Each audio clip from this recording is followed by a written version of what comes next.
ಎಲ್ರಿಗೂ ನಮಸ್ಕಾರ. ಗೆಳತಿ ಯೂಟ್ಯೂಬ್ ಚಾನಲ್ಗೆ ಮತ್ತೊಮ್ಮೆ ಸ್ವಾಗತ. ಬನ್ನಿ ಸ್ನೇಹಿತರೆ, ಇವತ್ತು ವಿಭುವನ ಸಂಕಷ್ಟಹರ ಚತುರ್ಥಿ ವ್ರತದ ಕಥೆಯನ್ನು ನಿಮಗೆ ಹೇಳ್ತಾ ಇದ್ದೀನಿ. ಇದರಲ್ಲಿ ಒಟ್ಟು 3 ಕಥೆಗಳಿದೆ. ತುಂಬ ಚೆನ್ನಾಗಿದೆ. ವಿಡಿಯೋನ ಸ್ಕಿಪ್ ಮಾಡದೆ ಕೇಳಿ.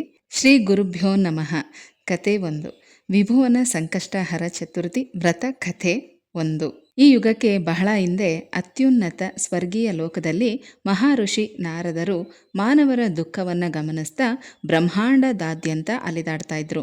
ಅವರ ಪ್ರಾರ್ಥನೆಗಳು, ಆಚರಣೆಗಳು, ಪ್ರಾಮಾಣಿಕ ಪ್ರಯತ್ನಗಳ ಹೊರತಾಗಿಯೂ ಅನೇಕ ಭಕ್ತರು ಅಸಾಧ್ಯವೆಂದು ತೋರುವಂಥ ಅಡೆತಡೆಗಳ ಭಾರದ ಅಡಿಯಲ್ಲೇ ಹೋರಾಡೋದನ್ನು ಅವರು ಗಮನಿಸಿದ್ರು. ಸೋಮಾರಿತನದಿಂದ ಅಲ್ಲ, ಆದರೆ ಆಳವಾದ ಕರ್ಮದ ಬೇರುಗಳಿಂದ ಹುಟ್ಟಿರುವಂಥ ಅಡೆತಡೆಗಳು.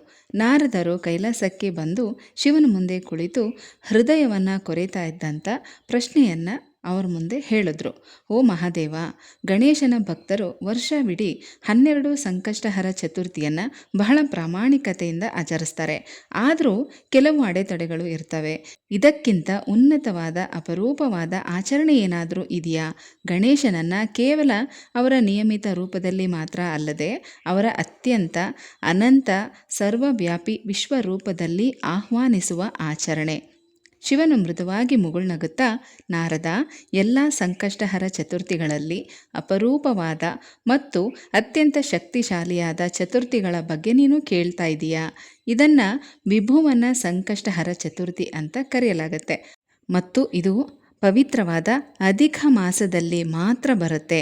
ಈ ಚತುರ್ಥಿಯಂದು ನನ್ನ ಮಗ ಗಣೇಶನನ್ನು ನಮ್ಮ ಕ್ಷೇತ್ರದಲ್ಲಿ ತನ್ನ ಸಿಂಹಾಸನದ ಮೇಲೆ ಕುಳಿತುಕೊಳ್ಳೋದಿಲ್ಲ. ಅವನು ವಿಸ್ತರಿಸ್ತಾ ಇರ್ತಾನೆ. ಅವನು ವಿಭುವನನಾಗ್ತಾನೆ. ಏಕಕಾಲದಲ್ಲಿ 3 ಲೋಕಗಳಲ್ಲೂ ಬೆಳಕನ್ನು ತುಂಬುವವನು. ಈ ದಿನ ಉಪವಾಸ ಮಾಡಿ ಗರುಕೆ ಮತ್ತು ಗಣೇಶನಿಗೆ ಇಷ್ಟವಾದಂಥ ನೈವೇದ್ಯವನ್ನು ಇಟ್ಟು ಸಂಪೂರ್ಣ ಶರಣಾಗತಿಯಿಂದ ಪೂಜಿಸುವ ಭಕ್ತರು ಗಣೇಶನ ಅನುಗ್ರಹ ಮಾತ್ರ ಅಲ್ಲದೆ ಅವರು ಅವನ ವಿಶ್ವ ಸರ್ವವ್ಯಾಪಿ ಸಾನ್ನಿಧ್ಯವನ್ನು ಪಡಿತಾರೆ ಅಂತ ಶಿವ ಹೇಳ್ತಾರೆ. ಆಗ ನಾರದರು ತುಂಬ ಸಂತೋಷದಿಂದ ತಕ್ಷಣವೇ ಭೂಲೋಕಕ್ಕೆ ಇಳಿದು ಈ ಪವಿತ್ರ ಜ್ಞಾನವನ್ನು ಋಷಿಗಳು, ರಾಜರು ಮತ್ತು ಸಾಮಾನ್ಯ ಭಕ್ತರಿಗೆ ಬಹಿರಂಗಪಡಿಸ್ತಾರೆ. ಆ ದಿನದಿಂದ ವಿಭುವನ ಸಂಕಷ್ಟಹರ ಚತುರ್ಥಿಯು ಅತ್ಯಂತ ಅಪರೂಪವಾದ, ಅತ್ಯಂತ ಶಕ್ತಿಶಾಲಿ ಸಂಕಷ್ಟ ಚತುರ್ಥಿಯಾಗಿ ಆಚರಿಸಲ್ಪಡಲು ಪ್ರಾರಂಭಿಸಿತು. ಅದು ಈ ಅಧಿಕ ಮಾಸದಲ್ಲಿ ಮಾತ್ರ.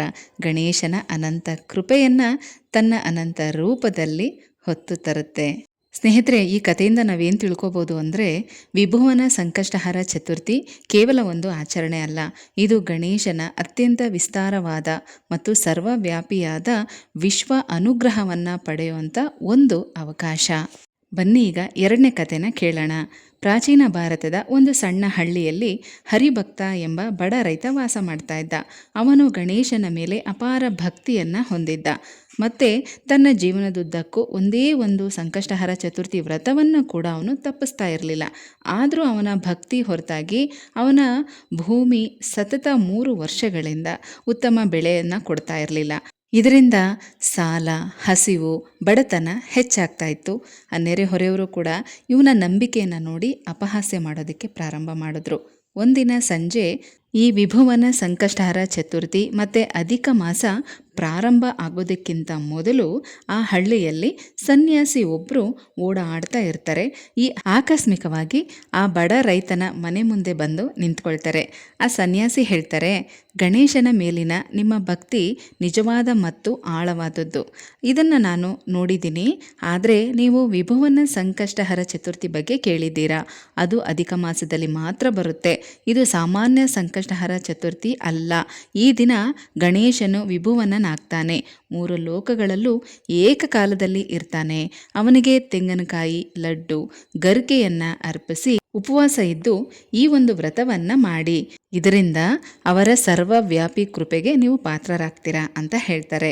ಹರಿಭಕ್ತನು ಸನ್ಯಾಸಿ ವಿವರಿಸಿದಂತೆಯೇ ವಿಭುವನ ಸಂಕಷ್ಟಹರ ಚತುರ್ಥಿಯನ್ನು ಆಚರಣೆ ಮಾಡ್ತಾರೆ.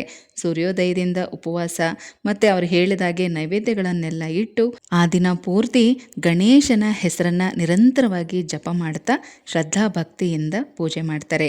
ಆ ಗಣೇಶನ ಆಶೀರ್ವಾದದಿಂದ ಒಳ್ಳೆ ಮಳೆ ಬೆಳೆ ಎಲ್ಲನೂ ಕೂಡ ಆಗಿ ಅವನ ಸಾಲಗಳೆಲ್ಲ ಕೂಡ ತೀರಿ ಮನೆಯಲ್ಲಿ ಧನ ಧಾನ್ಯ ಸಮೃದ್ಧಿಯಾಗಿ ಹೇರಳವಾಗಿ ಇರುತ್ತೆ. ಅವನ ಬಡತನ ದೂರ ಆಗಿ ಅವನ ಕುಟುಂಬ ತುಂಬಾ ಸಂತೋಷವಾಗಿರುತ್ತೆ. ಸ್ನೇಹಿತರೆ, 12 ಸಂಕಷ್ಟಹರ ಚತುರ್ಥಿ ಮೆಟ್ಟಿಲುಗಳು ಇದ್ದಂತೆ, ಅಂದರೆ 12 ಮೆಟ್ಟಿಲಿದ್ದಂತೆ. ಆದರೆ ಅಧಿಕ ಮಾಸದಲ್ಲಿ ಬರುವಂಥ ವಿಭುವನ ಸಂಕಷ್ಟಹರ ಚತುರ್ಥಿ ನಮ್ಮ ಅದೃಷ್ಟದ ಬಾಗಿಲಿದ್ದಂತೆ. ನಿಮಗೆ ಅರ್ಥ ಆಯಿತು ಅಂದ್ಕೊಂಡಿದ್ದೀನಿ. ಮೆಟ್ಟಿಲು ಹತ್ಕೊಂಡು ಹೋದರೆ ಸಾಲದು, ಬಾಗಿಲು ಕೂಡ ತೆರಿಬೇಕು, ಆಗಲೇ ನಮಗೆ ಏನು ಬೇಕೋ ಅದು ಸಿಗೋದು. ವಿಭುವನ ಸಂಕಷ್ಟಹರ ಚತುರ್ಥಿ ಎಂದು ಸಂಪೂರ್ಣ ಶರಣಾಗತಿಯಿಂದ ಗಣೇಶನನ್ನು ಆರಾಧನೆ ಮಾಡಬೇಕು. ಇದರಿಂದ ಅತ್ಯಂತ ಹೇರಳವಾದ ಅನಂತ ಅನುಗ್ರಹಕ್ಕೆ ಬಾಗಿಲು ತೆರೆಯುತ್ತೆ. ಬನ್ನಿ ಈಗ 3ನೇ ಕತೆ ಕೇಳೋಣ. ಈ ಕಥೆಯಲ್ಲಿ ಗಣೇಶ ತನ್ನ ಪರಮ ಬ್ರಹ್ಮಾಂಡ ರೂಪ ಮತ್ತು ತನ್ನ ವಿಶ್ವವ್ಯಾಪಿ ರೂಪಕ್ಕಾಗಿ ಅಧಿಕ ಮಾಸವನ್ನು ಯಾಕೆ ಆಯ್ಕೆ ಮಾಡಿಕೊಂಡ್ರು ಅನ್ನೋದನ್ನು ತಿಳ್ಕೋಬಹುದು. ದಿವ್ಯ ಜೀವಿಗಳಲ್ಲಿ 12 ಮಾಸಿಕ ಸಂಕಷ್ಟಹರ ಚತುರ್ಥಿಗಳು ಗಣೇಶನ ನಿರ್ದಿಷ್ಟ ಹೆಸರು ಮತ್ತು ರೂಪಕ್ಕೆ ಸೇರಿದೆ. ಆದರೆ ವಿಭುವನ ರೂಪಕ್ಕೆ ಸಂಕಷ್ಟಹರ ಚತುರ್ಥಿ ಇರಲಿಲ್ಲ. ಅಧಿಕ ಮಾಸ ನಿರ್ದಿಷ್ಟ ಆಡಳಿತಗಾರನಿಲ್ಲದ ತಿಂಗಳು ಎಂದು ದೇವರುಗಳು ಗಮನಿಸಿದ್ರು. ಪ್ರತಿ ನಿಯಮಿತ ತಿಂಗಳು ತನ್ನದೇ ಆದ ಪ್ರಧಾನ ದೇವರುಗಳು ಮತ್ತು ಅದಕ್ಕೆ ಸಂಬಂಧಿಸಿದ ಹಬ್ಬಗಳನ್ನು ಹೊಂದಿತ್ತು. ಆದರೆ ಅಧಿಕ ಮಾಸ ಹೆಚ್ಚುವರಿ ತಿಂಗಳಾಗಿರೋದ್ರಿಂದ ಅದು ಪ್ರತ್ಯೇಕವಾಗಿ ಅದರ ಆಧ್ಯಾತ್ಮಿಕ ಶಕ್ತಿಯಲ್ಲಿ ಭವ್ಯವಾಗಿತ್ತು. ಆದರೆ ನಿರ್ದಿಷ್ಟ ದೈವಿಕ ಹಕ್ಕುದಾರ ಇರಲಿಲ್ಲ.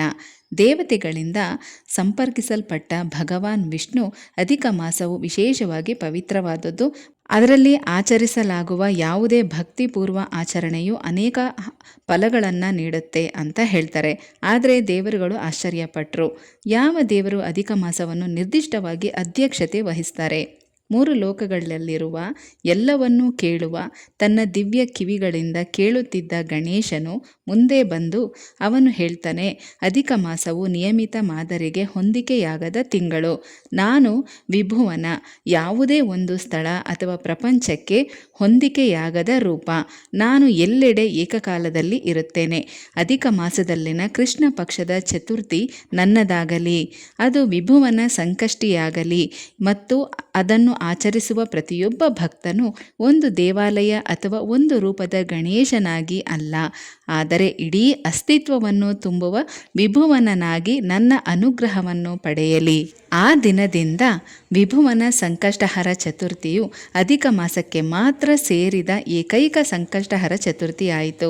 ಅತ್ಯಂತ ಅಪರೂಪವಾದ ತಿಂಗಳು, ಏಕೆಂದರೆ ಅದು ಗಣೇಶನ ಅಪರೂಪವಾದ ಅತ್ಯಂತ ವಿಶ್ವ ಮತ್ತು ಅತ್ಯಂತ ಅನಂತ ರೂಪಕ್ಕೆ ಸೇರಿದೆ. ನಿಮಗೀಗ ಗೊತ್ತಾಯಿತು ಅಲ್ವಾ? ಗಣೇಶನು ತನ್ನ ವಿಭುವನ ರೂಪಕ್ಕಾಗಿ ಅಧಿಕ ಮಾಸವನ್ನು ಆರಿಸ್ಕೊಂಡ್ರು. ಯಾಕೆ ಅಂದರೆ ಗಣೇಶನ ಉಪಸ್ಥಿತಿಯು ಎಲ್ಲ ಗಡಿಗಳು, ರೂಪಗಳು ಮತ್ತು ಮಿತಿಯನ್ನು ಮೀರಿದಂಥದ್ದು. ಹಾಗಾಗಿನೇ ವಿಭುವನ ಸಂಕಷ್ಟಹರ ಚತುರ್ಥಿಗೆ ಇಷ್ಟೊಂದು ವಿಶೇಷತೆ. ಅದರಲ್ಲೂ ಅಧಿಕ ಮಾಸದಲ್ಲಿ ಬಂದಿರೋದು ಇನ್ನೂ ವಿಶೇಷ. ಯಾರಿಗೆಲ್ಲ ಅವಕಾಶ ಇದೆ ಎಲ್ಲರೂ ಕೂಡ ಶ್ರದ್ಧೆ ಭಕ್ತಿಯಿಂದ ಸಂಪೂರ್ಣವಾಗಿ ನಿಮ್ಮನ್ನು ನೀವು ಶರಣಾಗತಿಯನ್ನು ಮಾಡ್ಕೊಳ್ಳಿ, ಆ ಗಣೇಶನ ಅನಂತ ಆಶೀರ್ವಾದನ ಪಡ್ಕೊಳ್ಳಿ ಅಂತ ಹೇಳ್ತಾ ಈ ಕತೆ ಇಲ್ಲಿಗೆ ಮುಕ್ತಾಯ ಆಯಿತು. ಶ್ರೀ ಸಂಕಷ್ಟಹರ ಗಣೇಶ ಪ್ರಸಾದ ಸಿದ್ಧಿರಸ್ತು.